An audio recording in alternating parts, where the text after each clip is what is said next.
Have you ever stopped to really look at the woman who lives alone? Not the one who's frantically swiping on apps or crying into her wine, but the one who is genuinely at peace. She has no partner, no boyfriend, and here is the part that confuses people the most. She isn't even looking for one. When society sees her, it immediately tries to diagnose her. People whisper that she must be lonely, that she's probably suffered a devastating heartbreak, or that she simply ran out of options. They want to believe she is a victim of circumstance because the alternative is much more terrifying to the status quo. They're wrong. Her life isn't a tragedy or a cautionary tale. It is a deliberate deconstruction of every lie we've ever been told about what a woman's life is supposed to look like. From the time we are children, we are taught that a woman is a puzzle piece waiting for its match. We are told that our value is tied to our other half, and that a house without a man is just an empty shell. But when a woman chooses to be alone, she isn't getting lost in the woods.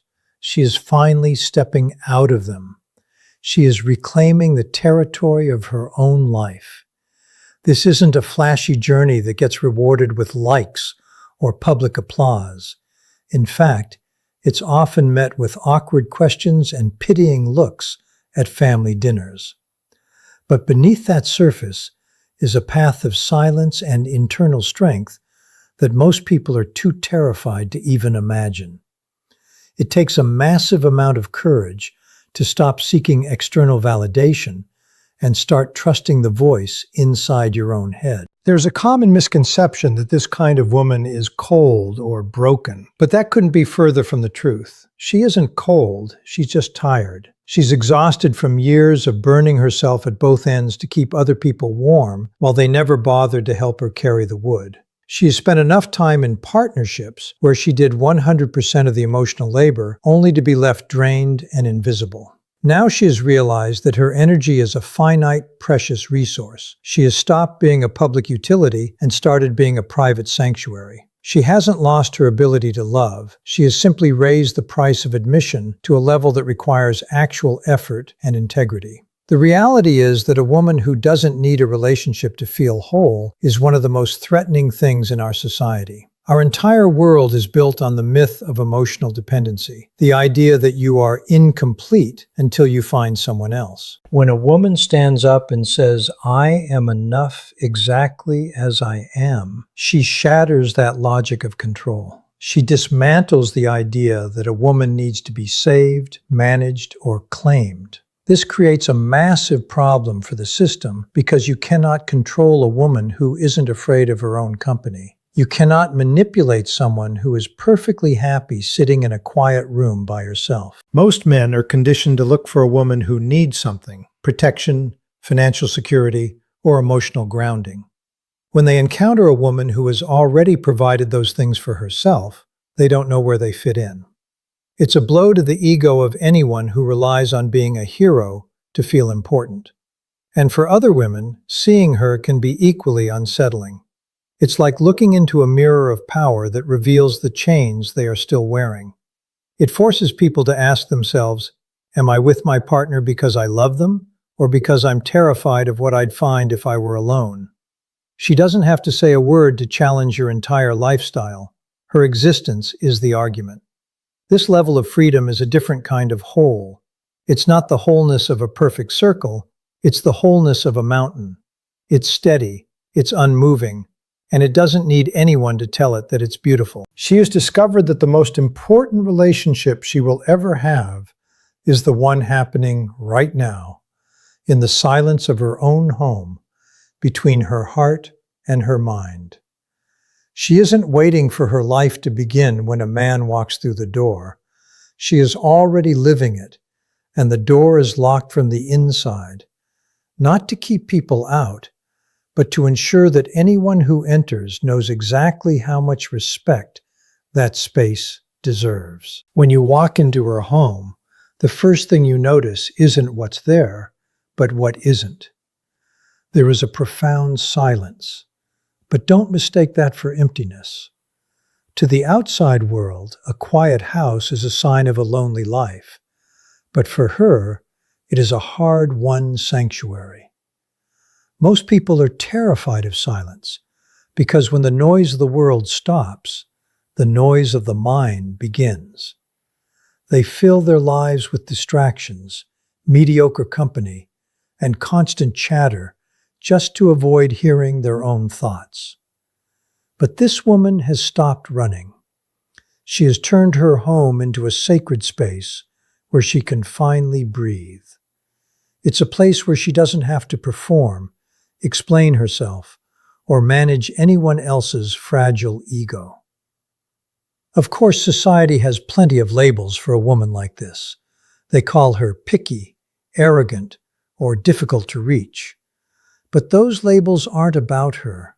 They are projections. When people see a woman who is comfortable in her own company, it triggers their own deepest fear of being alone. They assume she must have built a fortress to shut the world out because they can't imagine why anyone would want to be stuck with themselves. But they have it backward. She didn't build those walls to keep people out. She built them to keep herself in. She spent years being invaded by the needs, dramas, and expectations of others. Now she is the gatekeeper of her own peace. She has faced the ghosts that most people spend their entire lives sprinting away from. The pain of childhood wounds, the patterns of toxic attachments, and that desperate, hollow habit of begging for crumbs of affection. Her solitude isn't a sign of an open wound. It is the evidence of a scar that is finally completely healed. This shift isn't about being quote-unquote antisocial.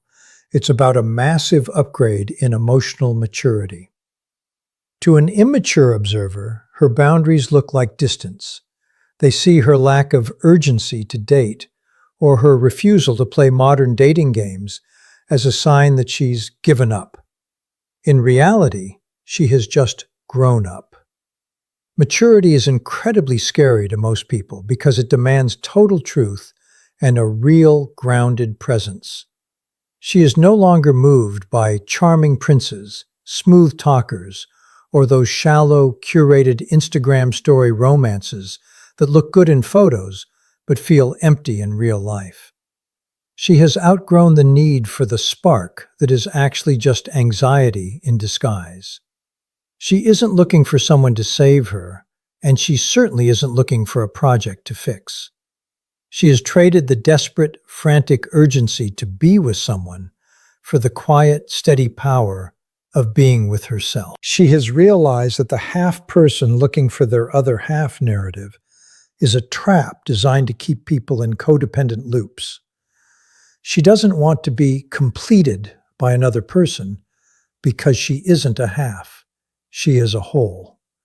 She is looking for something much rarer, reciprocity. She wants a connection where both people are already full, already grounded, and already aware of their own shadows. She wants to overflow alongside someone else who has also done the heavy lifting of inner work.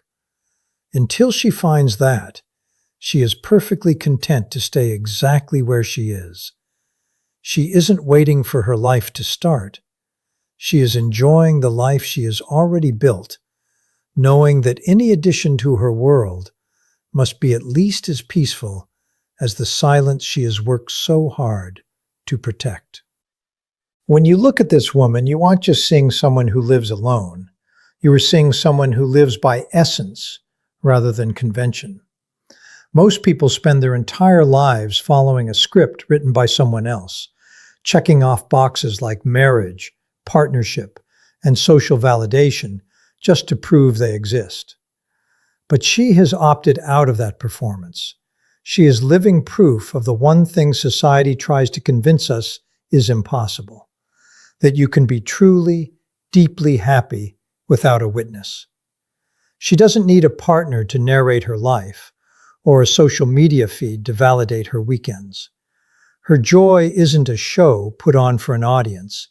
It is a private conversation between her and her soul. When people look at her and say, "You're just too picky," she doesn't get defensive. She simply smiles. She smiles because she understands a secret they don't. What the world calls picky is actually just the bare minimum of what she deserves. She has stopped negotiating for the basics, honesty, consistency, and respect, and has decided that if those aren't on the table, she isn't even pulling up a chair. This clarity does more than just protect her. It acts as a brutal mirror to everyone she encounters. Her presence alone tears the masks off the people around her. Men who feed on female insecurity feel threatened because they realize their old tactics of needing to be needed don't work on her.